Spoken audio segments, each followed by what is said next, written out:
everybody. This is Lew, and Dan Lichendro is on the telephone with me here, and I'm going to put a picture of him up here. How you doing today, Dan? Pretty good, Lew. Pretty good. Great. And you wanted to read a Purpose of Ministry article? Yeah, I thought it was really interesting and cutting edge, and I think that people will be really happy to hear this. All right. Well, away we go. Okay. Well, there's a lot of so-called ministries out there today, but the real purpose of a ministry should be the restoration to favor. The two opposing spiritual forces wrestle against each other in the heavenlies. One is the restrainer, who, ruling by men's traditions, works diligently to hold back all knowledge of the truth. The other is the reconciler, the Spirit of truth himself. Knowledge of the truth is now increasing here in the last days, and mankind is very near to meeting the return of the reconciler, and the restrainer will be finally revealed and taken out of the way. Now, the first point here is the mind of the flesh versus the mind of the Spirit. Now, you know who restrains for him to be revealed in this time. For the secret of lawlessness is already at work, only until he who now restrains come out of the midst.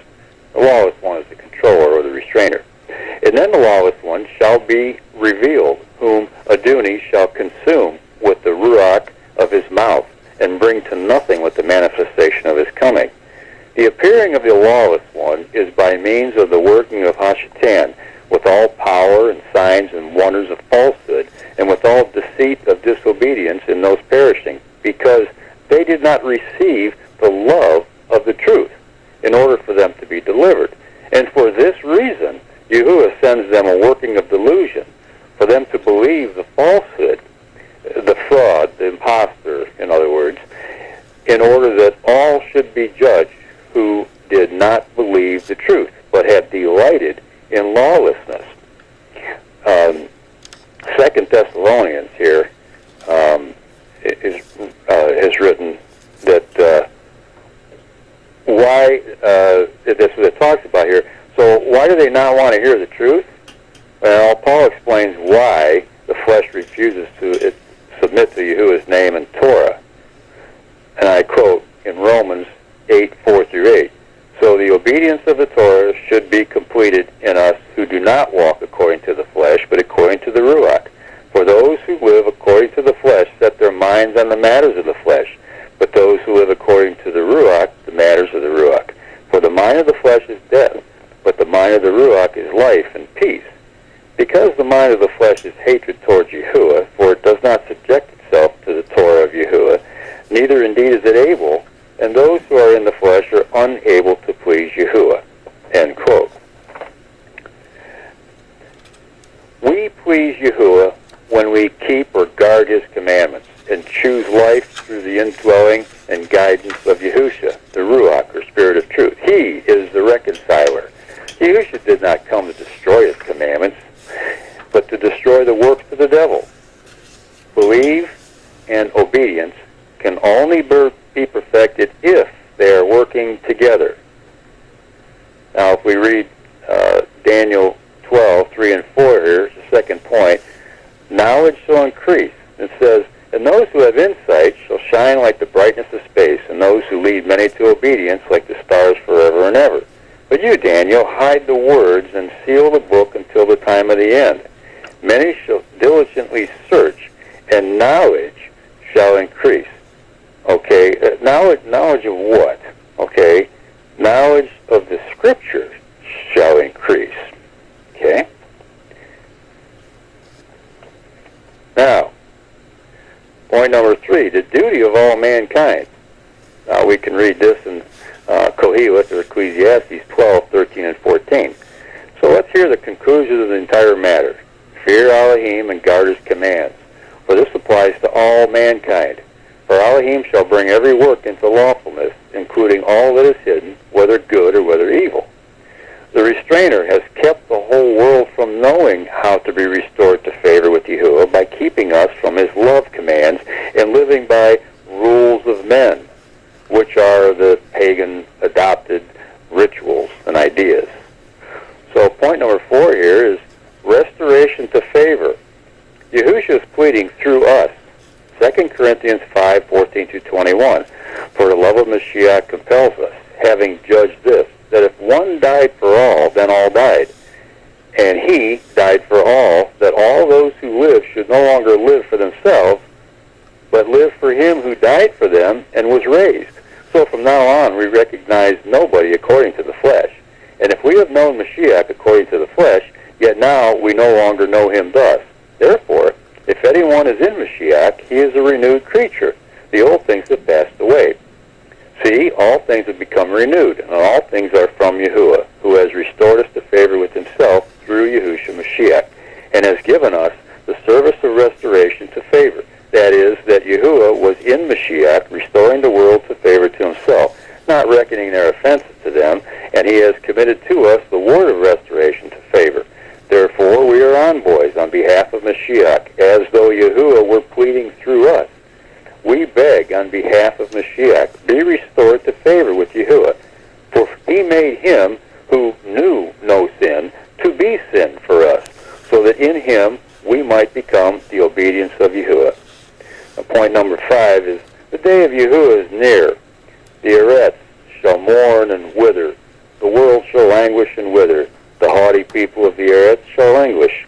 For the Eretz has been defiled under its inhabitants, because they have transgressed the Torah, changed the law, broken the everlasting covenant. Therefore, a curse shall consume the Eretz, and those who dwell in it be punished. Therefore, the inhabitants of the Eretz shall be burned, and few men shall be left. Now, you just heard that from Yeshayahu 24:4-6. The true work, the true ministry, is actively being done by Yahusha in us. Deceivers name their ministries after themselves, not Yahusha. They teach twisted words of demons to draw away the weak, to make it appear they are messengers of light. Now, Peter wrote, but there also came to be false prophets among the people, as also among you there shall be malicious teachers, who shall secretly bring in destructive heresies and deny Adoni who bought them, bringing swift destruction on themselves. And many shall follow their destructive ways, because of whom the way of truth shall be evil spoken of. And in greed with fabricated words they shall use you for gain. From old their judgment does not linger, and their destruction does not slumber. Now, the false prophets talked about here, basically, they're the ones that wrote the uninspired apocryphal books, and I'm hearing a lot about that today. So proclaim the word, be urgent, in season, out of season. In other words, during regular time, during the feast days, correct, warn, appeal, with all patience and teaching. For there shall be a time when they shall not bear sound teaching, but according to their own desires they shall heap up for themselves teachers, tickling the ear, and they shall indeed turn their ears away from the truth, and be turned aside to myths. So, the Natsarim are the envoys today. Please listen to their warning.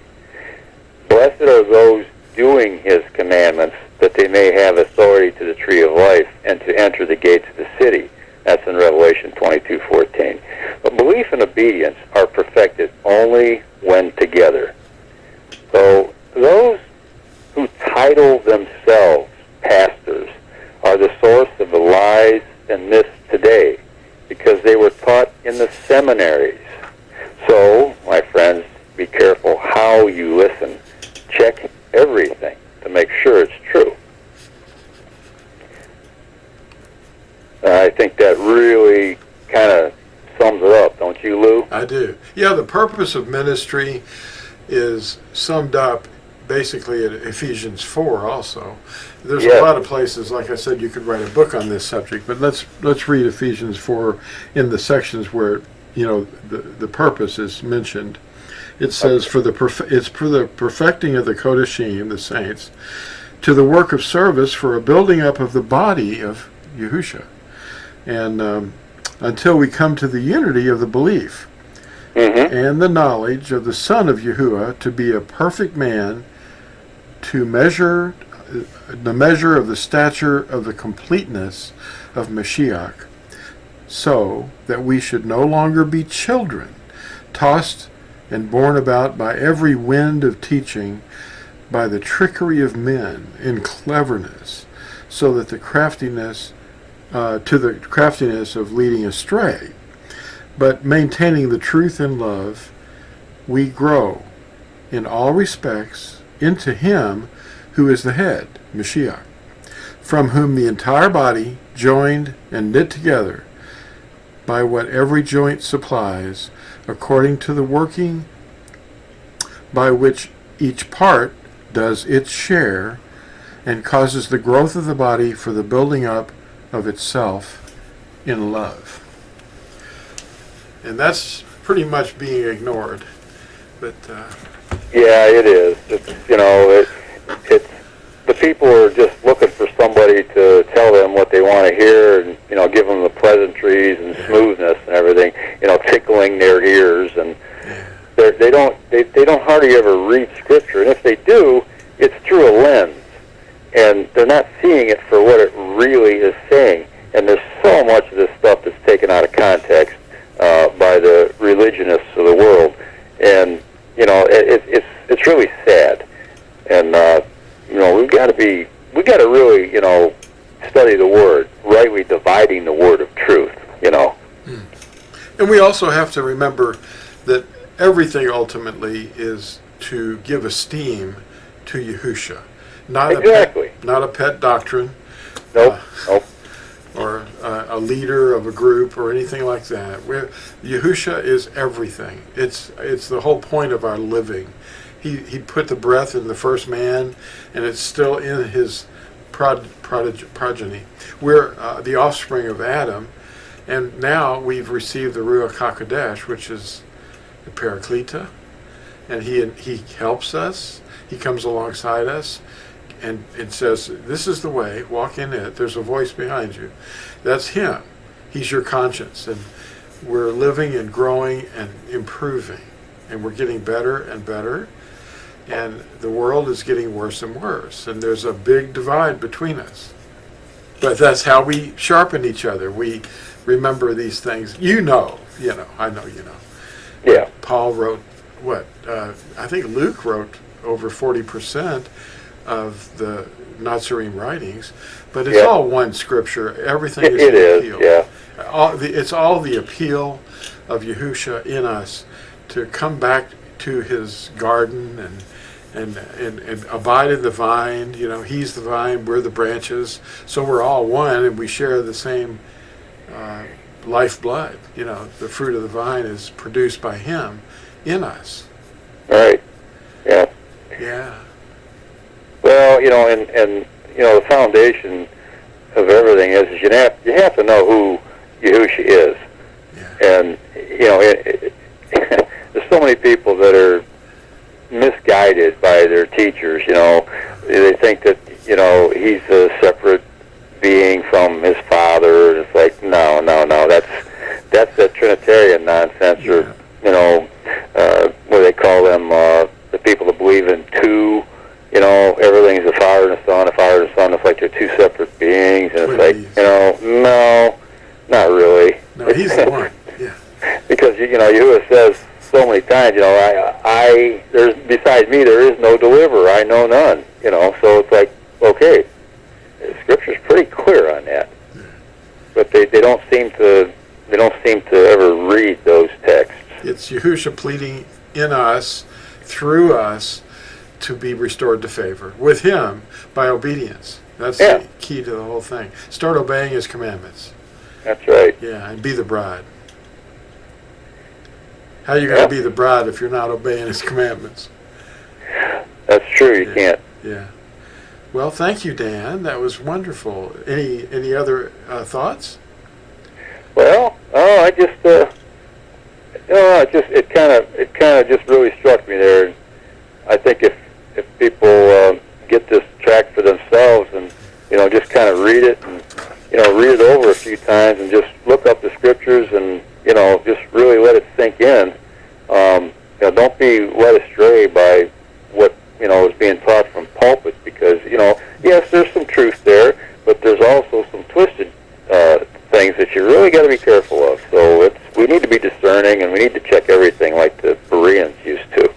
So yeah, keep his name and his word in the forefront of your life, and that's right. You won't be trapped by we'll grow up, we'll become adults, in the word, and that way we won't be able to be drawn away by false teachers who use no name, and they're just calling him G-O-D and L-O-R-D and all these things, and the fake names and the unscriptural and uninspired words, that we hear them say constantly.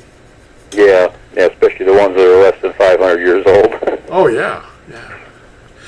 All right, well, thank you, Dan, and may we all be healed by these words and bring about a restoration to favor by Yahushua's presence in our bodies and our mouths and our lives.